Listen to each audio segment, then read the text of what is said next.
سلام، من اومدم با آموزش بافت این اسکاچ. خب این اسکاچ با این قلاب بافته شده. ببینین شماره 2 این قلاب همیشگی من، این شماره 2 هست و توی این سایز بافته شده. خب ولی این ببینین یه خورده بزرگتر شده. چرا؟ چون با قلاب شماره 3 بافتمش. پس اینو گفتم که بگم اگر قلابتون تغییر سایز داد، شکلتون یه خورده، حالا هر چیزی که میبافین یه خورده بزرگتر میشه. خب بریم برای شروع بافت. اول حلقه جادویی میزنیم. بافت حلقه جادویی رو توی کلیپ اول بهتون گفتم. میایم حلقه جادویی میزنیم. الان میخوایم پایه بلند بزنیم، پس اولش باید 3 تا زنجیره بزنیم. داخل این حلقه جادویی رو 15 تا پایه بلند میبافیم، یعنی 14 تا با اون یه دونه 3 زنجیره‌ای که زدیم بشه 15 تا. شروع رج با 3 زنجیره. همون جایی که الان پایمون رو داریم ما یه دونه پایه بلند دیگه میزنیم، بشه 2 تا. خب بقیه دونه ها رو هم 2 تا پایه بلند میزنیم. توی هر کدوم 2 تا پایه بلند میزنیم. الان تعداد پایه هامون شد 30 تا.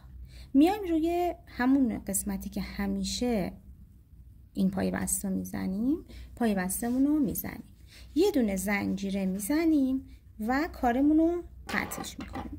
یعنی میخوایم نخمون رو تغییر رنگ بدیم.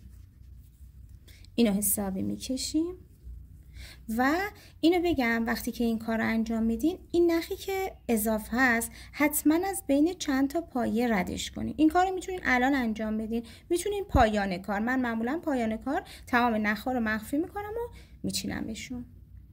خب حالا میخوایم نخا عوضش کنیم. نخو میذاریم پشت کار. من از همون جایی که نخ قبلی رو قطع کردم از همون جا میام وارد میشم. نخو میاریم رو و یه گره میزنیم. اینو حسابی میکشیمش که سفت بشه.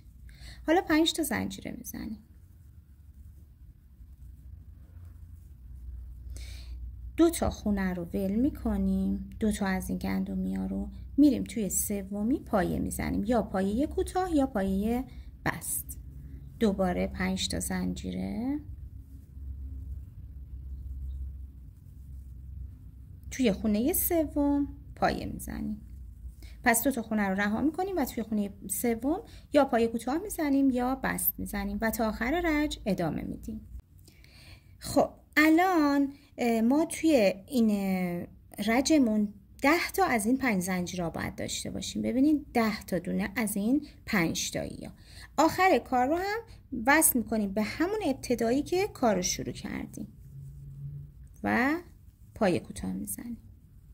حالا 2 تا زنجیره میزنیم، میریم داخل 5 زنجیره اولمون، یه دونه پایه کوتاه همینجا میزنیم. این کار رو کردیم که بریم وسط این بافت. حالا 8 تا پایه بلند داخل 5 زنجیره بعدی میزنیم. 8 تا پایه بلندمون رو که زدیم میریم داخل 5 زنجیره بعدی یه دونه پایه بلند میزنیم. دوباره توی 5 زنجیره بعدی 8 تا پایه بلند میزنیم. این کار رو تا آخر این رج ادامه میدیم. خب رسیدیم آخر رج، میایم اینو وصلش میکنیم همون جایی که بافتو شروع کردیم.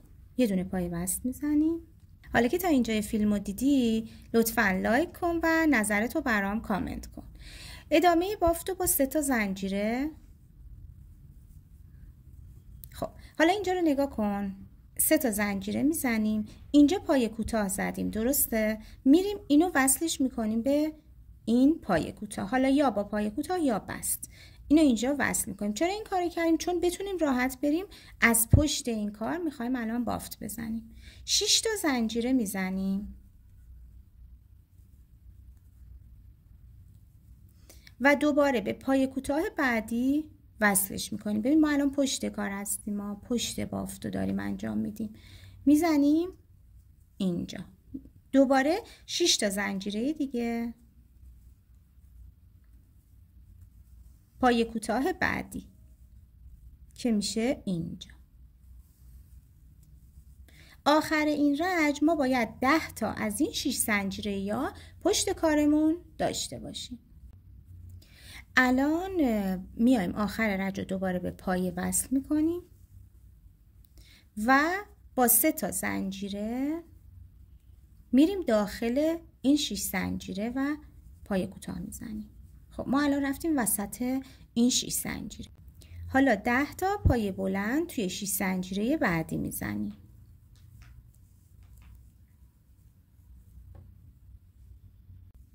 دوباره وسط 6 زنجیره بعدی پای کوتاه و همین کار رو ادامه میدیم. توی بعدی 10 تا پایه و توی بعدی دوباره پای کوتاه. باید 5 تا از این گلبرگا دوباره اینجا پشت کارمون درست بشه و میریم پشت کار. اول 3 تا زنجیره میزنیم، دوباره میریم این قسمت که پای کوتاه رج قبل زدیم، همون جایی که پای کوتاه زدیم دوباره یه دونه پای کوتاه میزنیم. حالا 7 تا زنجیره میزنیم.